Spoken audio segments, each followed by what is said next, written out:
जय हिंद दोस्तों, मैं शुभम सर आर्मी क्राउन में एक बार फिर से आपका हार्दिक स्वागत करता हूं। फ्रेंड्स, आज का जो ये सेशन में लेके आया हूं, ये सुपर 20 मिक्स क्वेश्चन है जो कि आपका हिस्ट्री, पॉलिटिक्स और ज्योग्राफी से है। तो फ्रेंड्स, बने रहो आर्मी क्राउन के साथ। और हर एक क्वेश्चन अपने आप में एक इतना महत्वपूर्ण मैं लेके आया हूं कि आप आर्मी क्राउन के साथ अंत तक बने रहो। आपको खुद ही समझ में आएगा कि हाँ, वाकई में जो मैं क्वेश्चन लेके आया हूँ ये हर एक एग्जाम में रिपीट क्वेश्चन है और बहुत ही ज्यादा महत्वपूर्ण है। तो फ्रेंड्स, चलते हैं पहले क्वेश्चन की तरफ। पहला क्वेश्चन स्क्रीन पे है, वर्मी कल्चर किससे संबंधित है? तो फ्रेंड्स, वर्मी कल्चर किससे संबंधित है? इसका सही जवाब हो जाएगा केचुआ पालन से, जो कि आपका ए राइट आंसर हो जाएगा। केचुआ पालन वर्मी कल्चर से संबंधित है। अब बागवानी से आपके आ जाते हैं सब्जी, फल इत्यादि। ये सब आ जाते हैं आपके बागवानी कृषि से संबंधित हो जाते हैं। तो फ्रेंड्स, फल भी जो तो बागवानी से ही संबंधित है। वर्मी कल्चर आपका केचुआ पालन से है, जो कि ए आपका राइट आंसर हो जाएगा। बढ़ते हैं नेक्स्ट क्वेश्चन की तरफ। नेक्स्ट क्वेश्चन स्क्रीन पे है, टोडा जनजाति कहाँ पाई जाती है? तो फ्रेंड्स, ये इंपॉर्टेंट क्वेश्चन है। टोडा जनजाति पाई जाती है नीलगिरी के पर्वतों में। तो ये बी आपका राइट आंसर हो जाएगा। टोडा जनजाति पाई जाती है नीलगिरी के पर्वतों में। बढ़ते हैं नेक्स्ट क्वेश्चन की तरफ। नेक्स्ट क्वेश्चन है, भारत का पेरिस किसे कहते हैं? बहुत ही इंपॉर्टेंट क्वेश्चन है। भारत का पेरिस किसे कहते हैं? तो फ्रेंड्स, भारत का पेरिस कहा जाता है जयपुर को, जो कि आपका सी राइट आंसर हो जाएगा। सी आपका राइट आंसर हो जाएगा। जयपुर को भारत का पेरिस कहा जाता है। अब मेघालय की बात करें फ्रेंड्स, तो मेघालय को मेघों का शहर कहा जाता है। मेघों का शहर मतलब यहाँ बारिश बहुत ही ज्यादा होती है, हमेशा जो तो बादल बने हुए रहते हैं। सिक्किम की बात करें तो फिर सिक्किम को फलोदानों का शहर कहा जाता है। फलोदानों का शहर सिक्किम को कहा जाता है। ठीक है, बस अब बात करते हैं अजमेर की। तो अजमेर को कहा जाता है राजस्थान का हृदय। राजस्थान का हृदय अजमेर को कहा जाता है। ठीक है, बस देखिए फ्रेंड्स, हमारा यहाँ पे पीडीएफ से आप जुड़ सकते हैं। नीचे डिस्क्रिप्शन में इसका लिंक दिया हुआ है टेलीग्राम का, आप वहां से जुड़ करके इसका पूरा पीडीएफ प्राप्त कर सकते हैं। तो बढ़ते हैं फ्रेंड्स चौथे क्वेश्चन की तरफ। चौथा क्वेश्चन स्क्रीन पे है, छत्तीसगढ़ की राजधानी कौन है? बात कर रहा है छत्तीसगढ़ की राजधानी कौन है? तो फ्रेंड्स, छत्तीसगढ़ की राजधानी है रायपुर, जो कि ए आपका सही जवाब हो जाएगा। छत्तीसगढ़ की राजधानी रायपुर है, जो कि आपका राइट आंसर हो जाएगा। भोपाल की बात करें तो भोपाल मध्य प्रदेश की राजधानी है।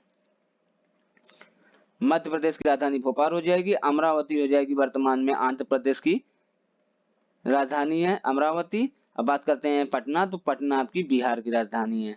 ठीक है, बस देखिए फिर जो क्वेश्चन तो मैं बता ही रहा हूँ इसका आंसर कौन सा होगा, और जो ऑप्शन में भी आ जाते हैं तो उनके में भी चर्चा कर लेते हैं, क्योंकि हो सकता है कि जो ऑप्शन से है उनमें से भी क्वेश्चन बन जाए। ठीक है बस, तो छत्तीसगढ़ की राजधानी रायपुर है, जो कि आपका ये सही जवाब है। बढ़ते हैं नेक्स्ट क्वेश्चन की तरफ। नेक्स्ट क्वेश्चन है, अरबों ने सिंध पर आक्रमण कब किया? अरबों ने सिंध पर कब आक्रमण किया? तो फ्रेंड्स, इसका सही जवाब हो जाएगा, अरबों ने 712 में भारत पर आक्रमण किया था। अब भारत पर आक्रमण इन्होंने किया था तो मोहम्मद बिन कासिम के नेतृत्व में किया था।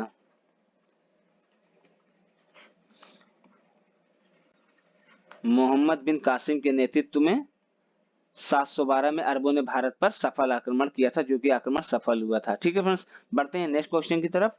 नेक्स्ट क्वेश्चन स्क्रीन पे, इटली की गंगा किसे कहते हैं? इंपॉर्टेंट क्वेश्चन है फ्रेंड्स, ये पिछले यूपी पुलिस में पूछा गया क्वेश्चन है। इटली की गंगा किसे कहते हैं? तो फ्रेंड, इटली की गंगा कहा जाता है पो नदी को।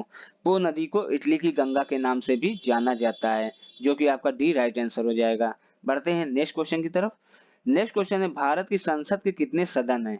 भारत की संसद के कितने सदन हैं? तो फ्रेंड्स, भारत की संसद के 2 सदन हैं, जो कि आपका एस राइट आंसर हो जाएगा। भारत की संसद के 2 सदन हैं। सदन की बात करें तो कौन कौन सी है? तो पहला है लोकसभा और दूसरा हो जाता है राज्यसभा। बात करते हैं लोकसभा की, तो लोकसभा निम्न सदन है संसद का, और राज्यसभा उच्च सदन है। ठीक है फ्रेंड्स, ये तो हो गए संसद के सदन की बात करते हैं। अब बात करते हैं संसद के कितने अंग हैं? तो अंग आपके 3 हो जाएंगे। कौन कौन से हो जाएंगे? राज्यसभा, लोकसभा और राष्ट्रपति हो जाएंगे।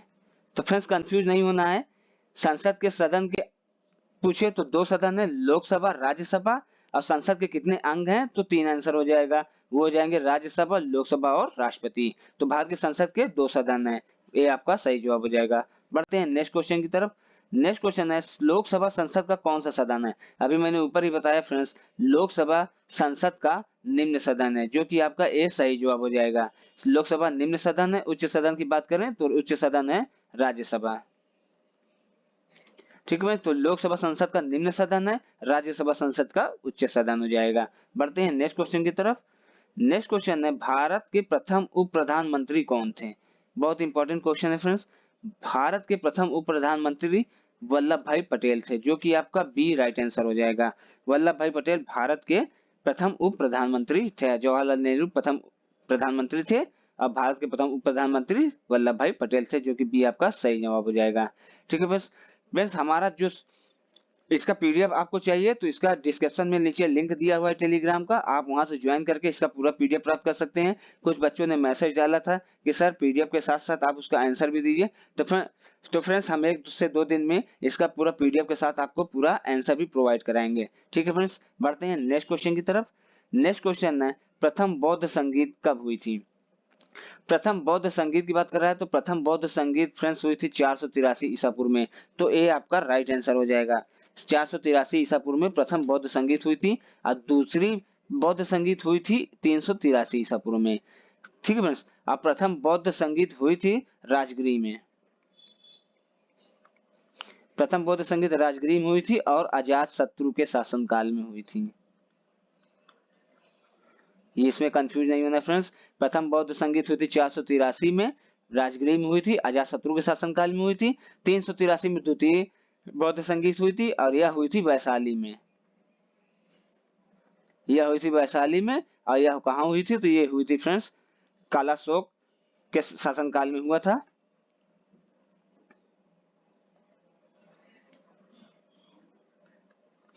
कालाशोक के शासनकाल में द्वितीय बौद्ध संगीत हुआ था। तो प्रथम बौद्ध संगीत कब हुई थी? 483 में हुई थी, राजगिरी में हुई थी अजातशत्रु के शासनकाल में। द्वितीय बौद्ध संगीत हुई थी वैशाली में, कब? कालाशोक के शासनकाल में हुई थी। ठीक है फ्रेंड्स, बढ़ते हैं नेक्स्ट क्वेश्चन की तरफ। नेक्स्ट क्वेश्चन स्क्रीन पे है, उच्चतम न्यायालय के न्यायाधीश की नियुक्ति कौन करता है? उच्चतम न्यायालय के न्यायाधीश की नियुक्ति कौन करता है? तो इसका सही जवाब हो जाएगा बी राष्ट्रपति। उच्चतम न्यायालय के न्यायाधीश की नियुक्ति राष्ट्रपति करता है अनुच्छेद 124(2) के तहत। ठीक है मैं, अनुच्छेद 124 में तो उच्च न्यायालय का उल्लेख मिलता है। उच्च न्यायालय का उल्लेख मिलता है अनुच्छेद 124 में। अब बात करते हैं उच्च न्यायालय के न्यायाधीश की नियुक्ति, तो उच्च न्यायालय के न्यायाधीश की नियुक्ति हो जाती है अनुच्छेद 124(2) के तहत राष्ट्रपति के द्वारा की जाती है, जो कि बी आपका सही जवाब हो जाएगा। बढ़ते हैं नेक्स्ट क्वेश्चन की तरफ। नेक्स्ट क्वेश्चन है गुलाम वंश की स्थापना कब हुई थी? गुलाम वंश की स्थापना कब हुई थी फ्रेंड्स? तो इसका सही जवाब है 1206 में, जो कि सी आपका राइट आंसर हो जाएगा। गुलाम वंश की स्थापना 1206 में कुतुबुद्दीन ऐबक ने की थी।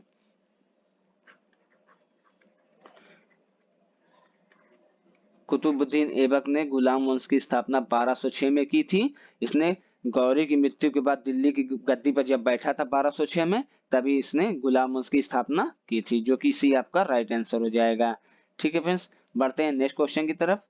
नेक्स्ट क्वेश्चन स्क्रीन पे, निम्न में से वलित पर्वत कौन है? इंपॉर्टेंट क्वेश्चन है फ्रेंड्स, ये भूगोल का क्वेश्चन है, बहुत ही ज्यादा इंपॉर्टेंट है। तो निम्न में से वलित पर्वत कौन सा है फ्रेंड्स? तो वलित पर्वत हिमालय भी है आपका, आल्प्स भी है, यूराल भी है। तो ऑप्शन आपका सही हो जाएगा डी, उपयुक्त सभी। सभी तीनों ऑप्शन आपके सही हैं। वलित पर्वत है कौन कौन से? तो फ्रेंड्स वलित पर्वत आपके हिमालय, आल्प्स, यूराल तो है ही है, उसके बाद है आपके रॉकीज और एंडीज भी, ये भी वलित पर्वत हैं। ठीक है फ्रेंड्स, ये भी आपके वलित पर्वत हैं। तो निम्न में से वलित पर्वत कौन है? उपयुक्त सभी हैं, हिमालय है, आल्पस है, यूराल है, रॉकीज है, एंडीज, ये सभी जो है तो वलित पर्वत के ही उदाहरण है। तो आपका ऑप्शन डी सही हो जाएगा। बढ़ते हैं नेक्स्ट क्वेश्चन की तरफ। नेक्स्ट क्वेश्चन स्क्रीन पे है, निम्न में से कौन प्रसुप्त ज्वालामुखी नहीं है? प्रसुप्त ज्वालामुखी निम्न में से कौन नहीं है? तो फिर इसका सही जवाब हो जाएगा डी, पोपा। पोपा प्रसुप्त ज्वालामुखी नहीं है। पोपा एक शांत ज्वालामुखी है फ्रेंड्स। पोपा आपका शांत ज्वालामुखी है। ठीक है, यह म्यांमार में पाई जाती है पोपा, यह म्यांमार में पाई जाती है। ठीक है, शांत ज्वालामुखी है। और शांत ज्वालामुखी की बात करें तो शांत ज्वालामुखी में और कौन कौन से आते हैं? तो पोपा तो आते ही हैं, एक आता है किलिमंजारो, किलिमंजारो भी जो तो आपका शांत ज्वालामुखी में आता है। चिम्बराजो भी आपका शांत ज्वालामुखी में आता है। अब प्रसुप्त ज्वालामुखी में आते हैं विसियस, फ्यूजियामा, मेयन आते हैं, लेकिन कौन नहीं आता है? तो डी आपका सही जवाब हो जाएगा पोपा। पोपा जो है तो शांत ज्वालामुखी है या म्यांमार के क्षेत्रों में पाया जाता है। किलिमंजारो और चिम्बराजो भी जो है तो शांत ज्वालामुखी का ही उदाहरण है। ठीक है, तो हिसाब से आपका डी ऑप्शन सही हो जाएगा। बढ़ते हैं नेक्स्ट क्वेश्चन की तरफ। नेक्स्ट क्वेश्चन है, गरीबी हटाओ का नारा किस पंचवर्षीय योजना में दिया गया है? इंपॉर्टेंट क्वेश्चन है फ्रेंड्स। ये क्वेश्चन मैंने भी जब कॉम्पिटिटिव क्वेश्चन एग्जाम दिए हैं तो इसमें पूछा गया है। तो फ्रेंड्स इसको आप चाहे तो नोट भी कर लेना। गरीबी हटाओ का नारा दिया गया 5वीं पंचवर्षीय योजना में, जो कि आपका डी आपका राइट आंसर हो जाएगा। गरीबी हटाओ का नारा 5वीं पंचवर्षीय योजना में दिया गया था। ठीक है फ्रेंड्स। अब गरीब 5वीं पंचवर्षीय योजना चली कब से कब थी? तो यह 1974 से 1978 तक चली थी। ठीक है फ्रेंड्स।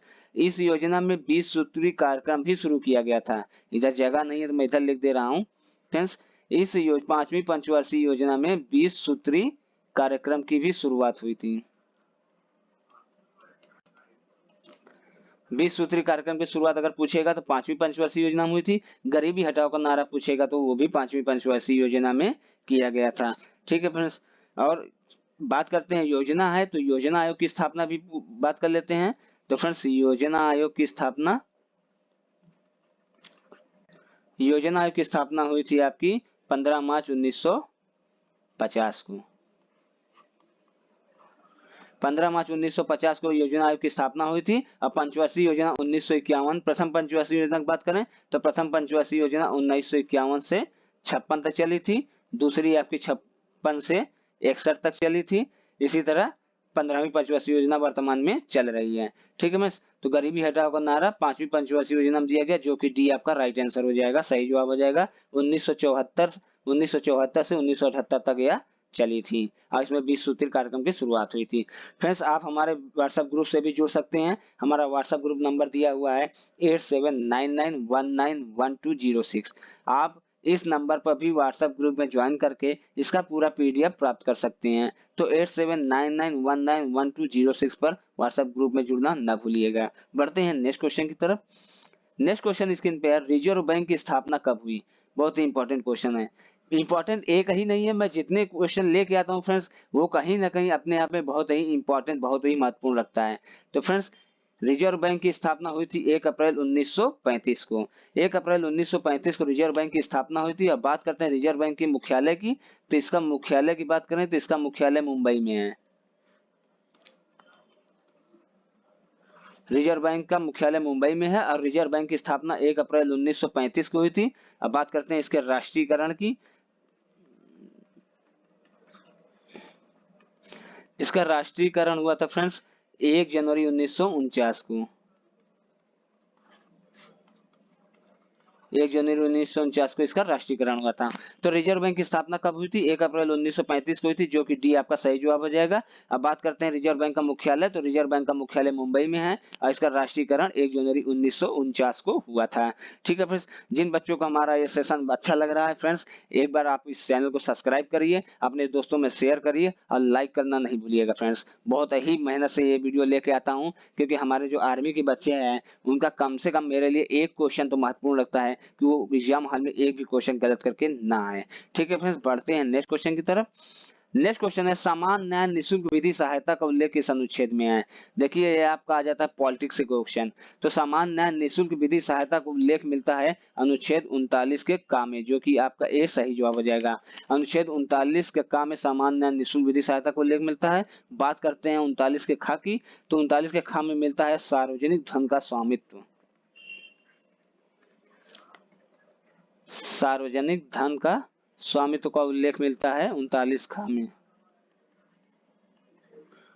बात करते हैं 40 की। तो अनुच्छेद 40 आपका हो जाता है ग्राम पंचायत के संगठन से। ग्राम पंचायत बना है अनुच्छेद 40 के तहत, ग्राम पंचायत के संगठन से है। अब बात करते हैं 39 के गा की। तो गा का है धन का समान वितरण। धन का समान वितरण। मिलता है अनुच्छेद 39 के घातक। तो सामान्य निःशुल्क विधि सहायता को उल्लेख मिलता है अनुच्छेद 39 के क में, ख में मिलता है सार्वजनिक धन का स्वामित्व, और 40 में मिलता है ग्राम पंचायत का उल्लेख, और ग में मिलता है धन का समान वितरण। बढ़ते हैं नेक्स्ट क्वेश्चन की तरफ। नेक्स्ट क्वेश्चन है भारत का प्रथम नागरिक कौन होता है। इंपॉर्टेंट क्वेश्चन ये भी है फ्रेंड्स। भारत का प्रथम नागरिक होता है राष्ट्रपति, जो कि सी आपका राइट आंसर हो जाएगा। भारत का प्रथम नागरिक राष्ट्रपति होता है। अब तीनों सेनाओं का प्रमुख भी जो है तो राष्ट्रपति होता है। ठीक है फ्रेंड्स, बढ़ते हैं नेक्स्ट क्वेश्चन की तरफ। नेक्स्ट क्वेश्चन स्क्रीन पे, हर्यक वंश की राजधानी कौन थी। हर्यक वंश की राजधानी कौन थी फ्रेंड्स, तो ये इसका हो जाएगा हर्यक वंश की राजधानी थी आपकी राजगिरी, जो कि ए आपका राइट आंसर हो जाएगा। हर्यक वंश की राजधानी राजगिरी है। अब वैशाली की बात करें तो शिशुनाग वंश की,